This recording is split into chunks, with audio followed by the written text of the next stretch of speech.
Hello, तो बात करते हैं सेंट्रल बैंक ऑफ इंडिया की 6% के आसपास की गिरावट स्टॉक में देखी गई है। खराब रिजल्ट आए, Q4 के नंबर से बहुत बुरे आए हैं।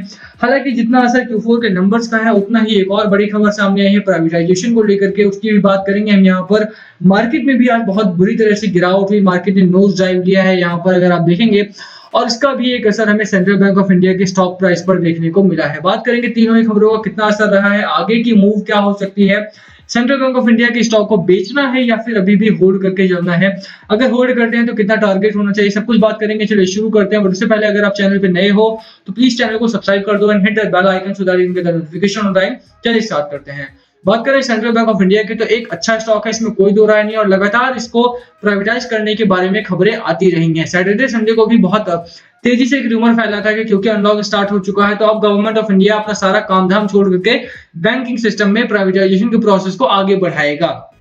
हालांकि वो रूमर था, जैसा हमने स्टार्टिंग में ही कहा, और उस रूमर को खत्म होते देर नहीं लगी। हालांकि उस रूमर की वजह से स्टॉक में एक तेजी भी देखने को मिली थी, बहुत तेजी से स्टॉक बढ़ा हमारा, बट क्योंकि रूमर था तो बहुत दिनों तक सस्टेन नहीं कर पाती हैं ऐसी चीजें।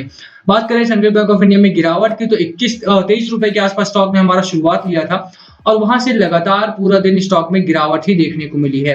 ये गिरावट थम सकती थी हालांकि बीच में ही, बट उसके बाद मार्केट ने अपना नोज डाइव स्टार्ट कर दिया और उसका भी एक असर हमें यहाँ पर देखने को मिला है।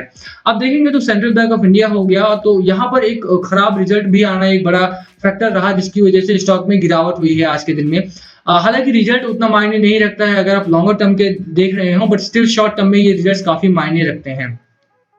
1440 करोड़ का लॉस दिखाया है कंपनी ने, और जब प्रॉफिट दिखाने की बारी आती है तो देखिए कितना छोटा प्रॉफिट यहाँ पर आता है। लॉस के टाइम पे कंपनी बहुत बड़ी हो जाती है और प्रॉफिट के टाइम पे कंपनी बहुत चिल्लर प्रॉफिट यहाँ पर दिखा रही है। रीजन यही है कि गवर्नमेंट ऑफ इंडिया ने दो इस तरह के ही बैंक जहां पर लॉस मेकिंग बैंक है ये हमारे सामने, और ये क्योंकि लॉस भी रिकवर नहीं हो पाता ना, आपने 1680 करोड़ का लॉस किया, उसके बाद 3 क्वार्टर में प्रॉफिट भी दिखाया, चिल्लर प्रॉफिट दिखाया है, उसके बाद फिर से 1440 करोड़ का लॉस दिखाया है। तो लॉस मेकिंग फर्म में अगर आप पैसा लगाते हो तो कहीं ना कहीं लॉन्गर टर्म में आपको लॉस होगा ही। ठीक है, इसी को सोच करके गवर्नमेंट ऑफ इंडिया इस बैंक को प्राइवेटाइज करने के लिए डिसाइड कर रही थी, क्योंकि फंडामेंटली कंपनी ठीक है, फंडामेंटली इन द सेंस कि अगर आप कासा रेशियो देखें, कस्टमर बेस देखें, लोन बुक देखेंगे तो ठीक ठाक बैंक है हमारे सामने, बहुत बुरा नहीं है। बट स्टिल यहाँ पर प्रॉब्लम ये है कि central Bank of India PCA list में है, और प्राइवेटाइजेशन को लेकर के जिस तरह की रिपोर्ट सामने आती रही, अभी आप देखिए ये खबर सुबह की है हमारे, the weak financial metrics of lenders like Central Bank of India and Indian Overseas Bank, क्योंकि दोनों ही बैंक्स को प्राइवेटाइज करने के लिए कंसीडर कर रही है government of India, may throw unexpected hurdles to the government's plan to privatize at least 2 of the state-run banks in the initial phase, according to banking analyst and expert. आप देखेंगे तो यहाँ पर गवर्नमेंट ऑफ इंडिया की तरफ से कई सारी बड़ी समस्याएं हैं इन दोनों ही बैंक्स को प्राइवेटाइज करने के लिए, क्योंकि यहाँ पर बहुत सारे वीक फाइनेंशियल मैट्रिक्स हैं जिसको पहले गवर्नमेंट ऑफ इंडिया को सेट ऑफ करना पड़ेगा, कोई ऑडिटर लगाना पड़ेगा इनके बैलेंस शीट को मैनेज करने के लिए, जो बैड डेब्ट है, एनपीए है, उसको मैनेज करने के लिए। एक और बड़ी समस्या है यहाँ पर, वो ये है कि both the lenders are currently under the PCA imposed by the Reserve Bank of India। RBI ने इनके ऊपर PCA इम्पोज किया हुआ है, यानी कि PCA लिस्ट में है। IDBI बैंक पिछले 3 सालों से PCA लिस्ट में था, बट 6 महीने पहले या मे बी 4-5 महीने पहले उसको PCA लिस्ट से बाहर निकाला गया। 26 रुपए का स्टॉक अब 40 रुपए का ट्रेड कर रहा है, तो PCA लिस्ट में होने की वजह से भी स्टॉक कई बार दबाव में रहते हैं, और वही एक चीज यहाँ पर दोनों ही बैंक्स के केस में हमें साफ तौर पर देखी जा सकती है। PCA involves the imposition of certain business restriction on banks with weak financial metrics by the RBI. The nature and degree of curbs are threshold based and depend on the financial profile of each individual bank. PCA involve होता है कि यार थोड़ा सा certain business imposition लगा दिया जाता है, रेस्ट्रिक्शंस लगा दी जाती हैं, लोन किस किस को देना है, किसको नहीं देना है, एक क्राइटेरिया सेट कर दिया जाता है, कितना लोन एक क्वार्टर में देना है वो भी क्राइटेरिया बेस होता है, एनपीए वगैरह में काम करने के लिए बोला जाता है। तो बहुत सारी चीजें यहाँ पर डिसाइड की जाती हैं बाय आरबीआई, और वो चीजें फॉलो करनी पड़ती हैं इन बैंक्स को जो पीसीए के अंडर में होते हैं। हालांकि अलग अलग बैंक का अलग अलग यहाँ पर प्रॉब्लम रेस्ट्रिक्शन दी जाती है, बट अगर पीसीए लिस्ट में होता है तो बैंकिंग सिस्टम अपने आप बहुत सारी चीजें डिसाइड नहीं कर सकते हैं जो उनको करना होता है। यही एक बड़ा कारण है मे बी कि सीबीआई और इंडियन ओवरसीज बैंक दोनों ही बैंक्स लगातार दबाव में देखने को मिलते हैं। हालांकि दोनों को ही प्राइवेटाइज करने के लिए नीति आयोग ने सजेस्ट किया है, जैसा आप यहाँ पढ़ सकते हैं, NITI Aayog has recommended the names of the 2 banks to the government for privatisation.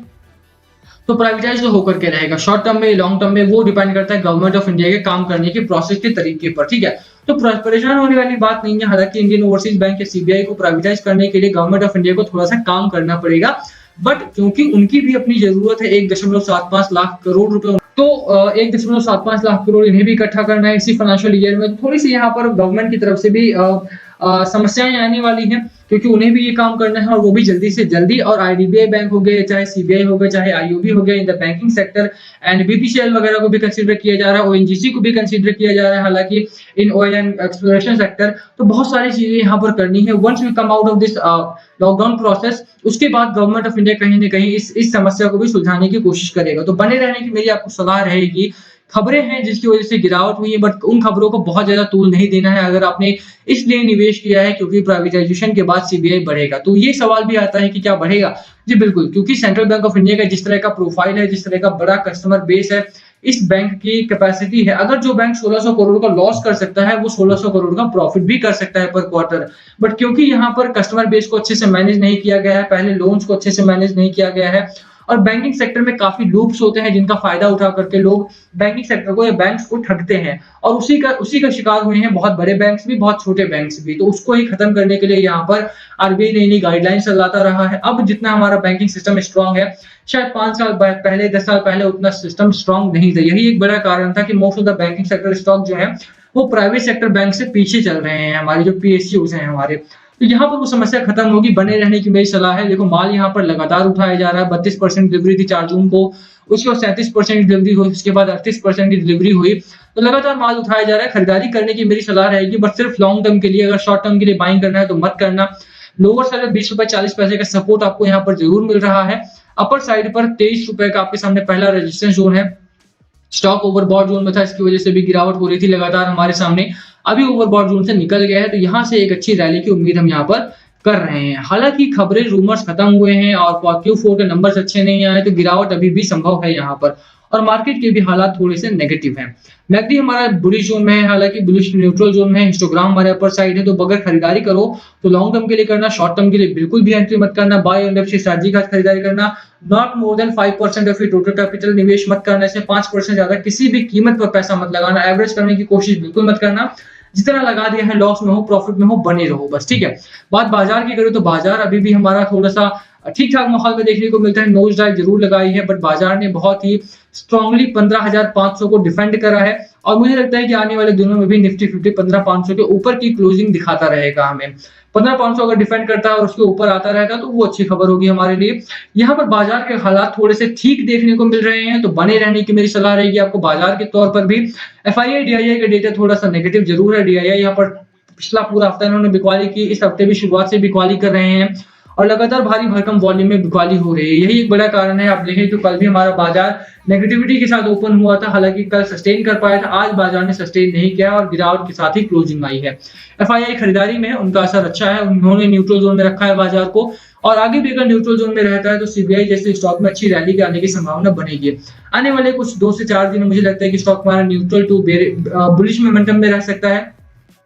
तो बने रहिए बाजार में, खरीदारी कीजिए तो शॉर्ट टर्म के लिए मत करना, लॉन्ग टर्म के लिए करना। बाकी लास्ट कॉल आपका होना चाहिए, क्या है आपकी स्ट्रैटेजी प्लीज कमेंट करके शेयर करना। वीडियो यहीं खत्म करते हैं, पसंद आई तो लाइक करना, चैनल पे नए हो तो सब्सक्राइब किए बिना मत जाना। Thank you for watching NS, please comment below, कुछ पूछना हो तो। Thank you.